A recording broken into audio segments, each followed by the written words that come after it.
सुरुवात करूया सविस्तर घडामोडींना। नाशिकमध्ये नवीन चेहरा देण्याचा विचार सुरू आहे। नवीन चेहरा आला तर मतदार स्वागत करतील। नाशिकच्या जागेवरून राधाकृष्ण विखे पाटील यांनी मोठं विधान केलंय। नाशिकच्या जागेवर गोडसे आणि भुजबळांनी दावा केलाय। दोन्ही नेते लोकसभा लढवण्यास इच्छुक आहेत। महायुती नेमकी कुणाला उमेदवारी देणार याची उत्सुकता आता शिगेला पोहोचलेली। नाशिकचा तिढा महायुतीतला काही अजून सुटत नाही।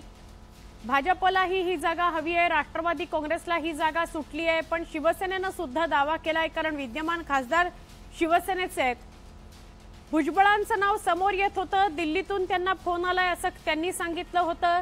हेमंत गोडसे इथे नाशिकसाठी इच्छुक आहेत आणि आता ही बातमी समोर येते की नाशिकच्या जागेवर विखे पाटील असं म्हणतायत की शोध सुरू आहे, तिसऱ्याच उमेदवाराचा शोध सुरू आहे।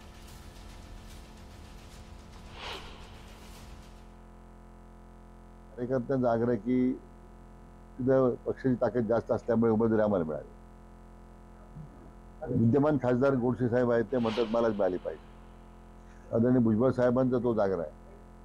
मला वाटतं आता मी कालपासून जी माहिती ऐकतो की पर्यायी नवीन उमेदवार, नवीन चेहरा द्यावा असं आता समोर चित्र येत आहे। बहुतेक नवीन चेहरा आला तर लोक आणखीन त्याचं स्वागत करतील।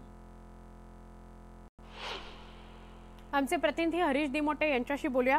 हरीश, आतापर्यंत असं वाटत होतं की ह्या तीन पक्षांचे प्रमुख नेते बसतील आणि काय तो फायनल निर्णय नाशिक विषयी घेतील, गोडसे का भुजबळ, पण आता चर्चा येते की तिसऱ्याच उमेदवाराचा विचार सुरू आहे। काय सांगाल अधिक? नक्कीच आपण जर बघितलं तर अजूनही कुठेतरी हा तिढा जो आहे नाशिकच्या जागेचा हा सुटलेला दिसत नाहीये। कारण विद्यमान खासदार जे हेमंत गोडसे यांचा दावा आहे आणि दुसरीकडे राष्ट्रवादीचे छगन भुजबळ हे देखील तयारीला लागलेत आणि माझी उमेदवारी निश्चित आहे असं त्यांच्याकडनं सांगितलं जात आहे। मात्र आता राधाकृष्ण विखे पाटील ज्यांना नाशिक लोकसभेची जबाबदारी त्यांना दिलेली आहे भाजपने, त्यांनी आता असं दावा केलाय की भाजपचा देखील या जागेवरती दावा आहे आणि नाशिक जिल्ह्यामध्ये किंवा नाशिक शहर असेल किंवा त्या परिसरामध्ये 100हून अधिक नगरसेवक आमच्या पक्षाचे आहेत आणि अनेक ग्रामपंचायतीवरती सत्ता आहे। त्यामुळं भाजपची ताकद तिथे जास्त आहे आणि भाजपला ही जागा दिली जावी।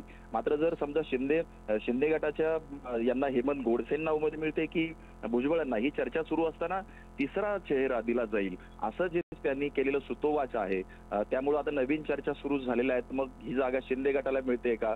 शिंदे गटाला जरी मिळाली तर मग हेमंत गोडसेला मिळणार आहे की नाही, किंवा मग राष्ट्रवादीला मिळाली तर मग भुजबळ असतील की दुसरा चेहरा असेल की भाजपला मिळणार, अशा या सगळ्या चर्चा सुरू आहे। त्यामुळे आता राजा भाऊ वाजे उद्धव ठाकरे गटाचे ज्याची उमेदवारी घोषित झालेली आहे यांच्या विरोधात कोण हे पाहणं महत्त्वाचं ठरणार आहे। नक्की, धन्यवाद माहिती दिल्याबद्दल।